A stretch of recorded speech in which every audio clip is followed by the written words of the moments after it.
नमस्कार.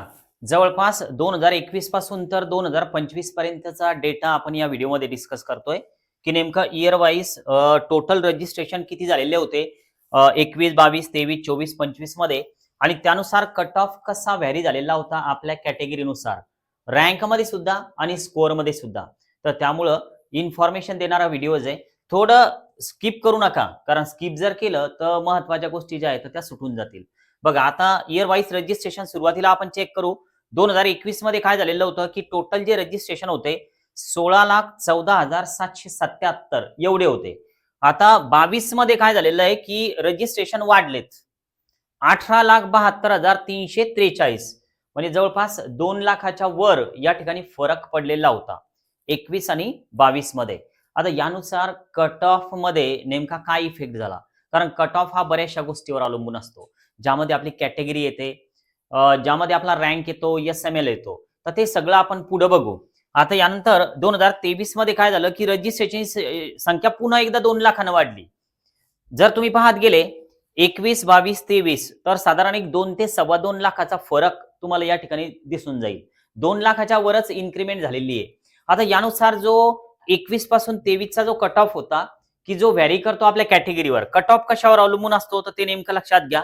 जर आपण एक चेक केलं कट ऑफचा डेटा, तर कट ऑफ हा दरवर्षी होणारे जे रजिस्ट्रेशन आहेत, म्हणजे जे मुलं एक्झाम देतात, तर त्यामध्ये ओबीसी वाले मुलं किती आहे, जनरल, एससी, ईडब्ल्यूएस, एसटी, तर यानुसार रजिस्ट्रेशन थोडेफार कमी जास्त होतात. तर यावर तो कट ऑफ अवलंबून असतो. तर आपण एकदा जो कट ऑफ व्हॅरी झालेला होता तर तो चेक करून घेऊ.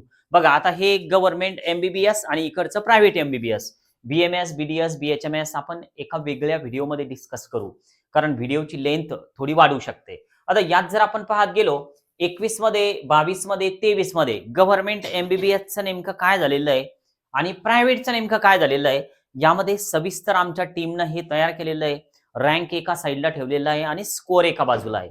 जर आपण पाहायला गेलो तर इकडे तुम्हाला लगेच दिसतं, की जो एससी वाला मुलगा आहे 2021 मध्ये गव्हर्नमेंट एमबीबीएसला 1,14,000 रँक त्याला लागला. 468 स्कोअर आहे. 22 मध्ये रँक हा जवळपास 3 लाखानं वाढला. स्कोअर जो आहे तो कमी झाला. म्हणजे रँक वाढला पण स्कोअर कमी झाला 22 मध्ये आणि 23 मध्ये स्कोअर सुद्धा वाढला आणि रँक सुद्धा वाढला. थोडक्यात साधारण एक 460 मार्काच्या वर तुम्ही जर एससी मध्ये असाल तर गव्हर्नमेंट एमबीबीएस तुम्हाला मिळत होतो 21, 22, 23 या 3 वर्षाच्या दरम्यान. आता जर समजा आपण प्रायव्हेट एमबीबीएसचा विचार केला तर हे सुद्धा 461, 442, 464 या दरम्यान व्हॅरी केलं एससी साठी. तर हा सगळा डेटा तुमच्या समोर आहे.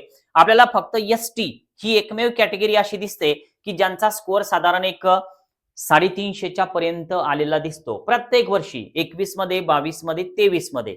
आणि हे सगळं तुमच्या समोर आहे. तुम्ही लागला तर याचा एक स्क्रीनशॉट घेऊ शकता. आमच्या जिजाऊ अकॅडमीच्या पेड काउन्सिलिंग सध्या सुरू आहेत.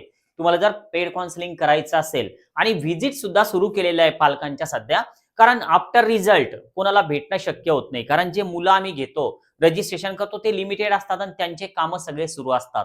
तर त्यामुळे आता या आठवड्यापासून एक ऑफिसच्या ज्या व्हिजिट आहे तर त्या सुरू केलेल्या आहे. तुम्हाला जर येण्याची इच्छा असेल, डिस्कस करायचं असेल, पुढचे प्लॅन जर डिस्कस करायचे असतील तर नक्कीच तुम्ही व्हिजिट करू शकता.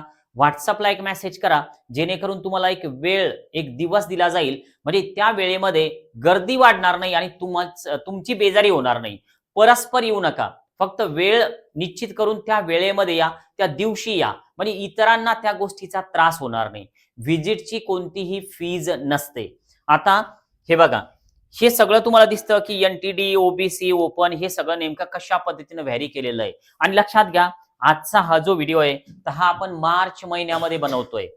तर त्यामुळं हा व्हिडिओ तुम्ही पाहतायत, पण हा व्हिडिओ तुमच्याकडे ऑगस्टमध्ये आला.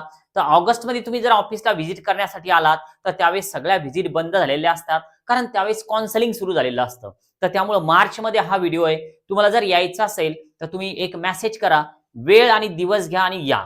ठीक आहे. आता हे सगळं तुमच्या समोर आहे कशा पद्धतीने व्हॅरी झालं.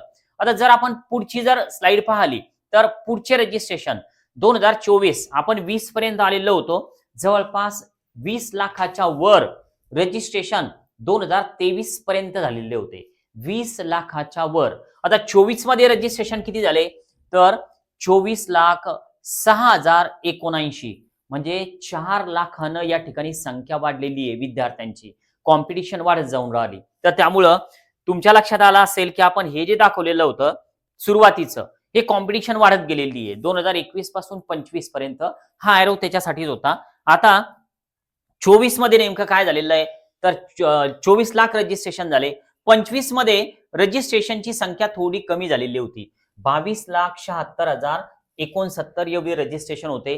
24 चा कट ऑफ आणि 25 चा कट ऑफ हा खूप व्हॅरी झालेला आहे. या रजिस्ट्रेशनच्या संख्येमुळं कट ऑफवर इफेक्ट नक्कीच झालेला आहे. सगळ्यात महत्त्वाचा प्रश्न येतो की आता 2026 च्या रजिस्ट्रेशनचं नेमकं काय? तुम्ही Googleला सर्च करा. बऱ्याच ठिकाणी जो नंबर येतो तर तो 22,60,000 पर्यंत टोटल रजिस्ट्रेशनचा येतो. पण आता जर तुम्ही सध्या लेटेस्ट अजून काही वेबसाईट जर का सर्च केल्या किंवा AI ला जर का सर्च केलं तर काही ठिकाणी जवळपास 26 लाखापर्यंत टोटल रजिस्ट्रेशन झालेले आहे. तर असं आपल्याला माहिती मिळते. बघा यामध्ये मी काय केलेलं आहे, आमच्या टीमनं 2026 चे अराउंड 22,60,000 रजिस्ट्रेशन हे अजून ऑफिशियल डेटा आलेला नाही. हे सगळं जे आहे तर ही माहिती कोणती आहे, कुठं न्यूजपेपरवर आलेली, कुठं गुगलवर, कुठं AI न दिलेली कुठं, तर ही माहिती सगळी कलेक्ट करून एक जो नंबर आहे ऍव्हरेज वाला तर तो आम्ही काढलेला आहे. पण 26 लाख पर्यंत सुद्धा नंबर आलेला आहे गुगलला. तर त्यामुळे नेमके रजिस्ट्रेशन किती झाले तर यासाठी आपल्याला अजून काही दिवस NTA ऑफिशियल अपडेट येईपर्यंत वेट करावं लागणार आहे. आता या दरम्यान 24-25 चा कट ऑफ नेमका काय होता तर हे सुद्धा आपल्याला पाहणं गरजेचं आहे. जसं आपण 21, 22, 23 चा कट ऑफ चेक केला. आता कट ऑफ या गोष्टीवर व्हॅरी करतो तर हे सगळं आपल्याला माहिती आहे. आता हे पहा, नीट एक्झाम रजिस्ट्रेशन 24 आणि 25 मध्ये जे कॅटेगरीनुसार झालेले होते तर ते कसे, 2024 मध्ये जे ओबीसी चे मुलं होते, ओबीसी मध्ये सगळे आले, व्हीजे NT हे सगळे ओबीसी मध्ये येतात केंद्रामध्ये. तर त्यामुळे ओबीसी वाले जे आहेत तर ते 10,54,277 2024 मध्ये. पण 25 मध्ये ओबीसी वाल्यांची संख्या थोडी कमी झालेली होती. याचा कट ऑफ वर नेमका काय इफेक्ट झाला पुढच्या स्लाइडवर आपण चेक करू. SC च्या रजिस्ट्रेशनची संख्या सुद्धा कमी झालेली आहे. ST सुद्धा रजिस्ट्रेशन कमी झालेले आहेत. फक्त ओपनचे रजिस्ट्रेशन 24 मध्ये 6,47,260 होते. तो नंबर 25 मध्ये वाढलेला आहे जनरलचा. त्यानंतर EWS मध्ये सुद्धा खूप कमी या ठिकाणी स्टुडंट रजिस्ट्रेशन केलेले होते 24 आणि 25 मध्ये. यावर्षीचा हा जो डेटा आहे हा येणं अजून बाकी आहे. यानंतर टोटल जे रजिस्ट्रेशन येतं हे तुमच्या समोर दिसतं तुम्हाला. आता जे हे मेल कॅन्डिडेट, फिमेल कॅन्डिडेट हे कशासाठी, कारण आपला जो कट ऑफ आहे राखीव सीट असतात मुलींसाठी. तर त्यामुळं जनरल मधून सुद्धा मुलींना अलॉटमेंट मिळते आणि वुमन कोटामधून सुद्धा मिळते. तर त्यामुळे या रजिस्ट्रेशनचा सुद्धा कट ऑफवर इफेक्ट होतो. मुलींची संख्या जर का जास्त असली तर नक्कीच अगोदर सीट अलॉटमेंट मुलींना होते, त्यांचा स्कोअर पण बेटर आलेला असेल तर त्यामुळे मुलींच्या संख्येचा आपल्या कट ऑफवर, महाराष्ट्र स्टेटच्या कट ऑफवर 100% इफेक्ट होत असतो. तर त्यामुळे हा डेटा पण विचारात घेणं गरजेचं आहे. याचा सुद्धा एक स्क्रीनशॉट तुम्ही घेऊ शकता, तुमच्याकडे ठेवू शकता. आता आपण जर पुढची स्लाइड बघितली तर 21 पासून तर 25 पर्यंत जे लास्ट ऍडमिटेड आहेत. आता हा ऍडमिटेड म्हणजे फक्त वुमनचा कट ऑफ किंवा मग PWDचा किंवा मग आपल्या डिफेन्स कोटाचा असे वेगवेगळे कट ऑफ घेतलेले नाहीत. एक जनरल कट ऑफ काढलेला आहे ज्यामध्ये वुमन पण येईल आणि मेल सुद्धा येईल. तर त्यामुळं 21 पासून 22, 23, 24, 25 हे कशा पद्धतीनं कट ऑफ व्हॅरी झाले तर हे तुमच्या एका नजरेमध्ये, एका दृष्टिक्षेपात तुम्हाला इथं दिसून जाईल की जर आपण कॅटेगरी जर का घेतली SC 21 मध्ये 468, 22 मध्ये 459 हे गव्हर्नमेंटचं आहे, 23 मध्ये 483, 24 मध्ये 538, 25 मध्ये 420. यानंतर ST 345, 288, 337, 410, 24 चे कट ऑफ थोडे जास्त दिसतात तुम्हाला. या टेबलला जर का तुम्ही व्यवस्थित पाहिलं तर 24 चे जे कट ऑफ आहे तर ते बघा नंबर कसे इन्क्रीज झालेले पहा इतर कट ऑफ पेक्षा. हे का झालं, कारण एक तर रजिस्ट्रेशनची संख्या 2024 मध्ये खूप जास्त होती. 4 लाखानं रजिस्ट्रेशन वाढलेले होते. आपण आता एक स्लाइड बघितली आणि यामुळं काय झालेलं होतं, काही बऱ्याचशा न्यूज होत्या, नीटचे जे पेपर लीकचे वगैरे प्रकरण होते हे 24 मधले होते सगळे. बऱ्याच मुलांना आउट ऑफ मार्क्स होते. तर त्यामुळे हा कट ऑफ वाढलेला होता. गव्हर्नमेंटचाच नाही तर प्रायव्हेटचा कट ऑफ पण पहा तुम्ही की नेमकं 24 मध्येच तुम्हाला वाढलेला आहे. पहा जवळपास म्हणजे 590च्या वरच कट ऑफ आहे 2024चा प्रायव्हेट एमबीबीएसचा. 2024चा प्रायव्हेट एमबीबीएसचा की जो 25 मध्ये तुम्हाला खाली आलेला दिसतो. म्हणजे थोडक्यात आता यावर्षी नेमकं काय होईल सगळं डिपेंड करतं number of registration, total registration, त्यात आपल्या कॅटेगरीचे रजिस्ट्रेशन किती होतात. तुम्ही जर नवीन असाल सबस्क्राईब करायला विसरू नका, सोबतच एक लाईक करा. म्हणजे काय होईल की मोटिवेशन मिळतं आणि तुमच्यापर्यंत नवीन माहिती पोहोचवणे अजून थोडं सोयीचं जातं. थांबूया. Okay, bye.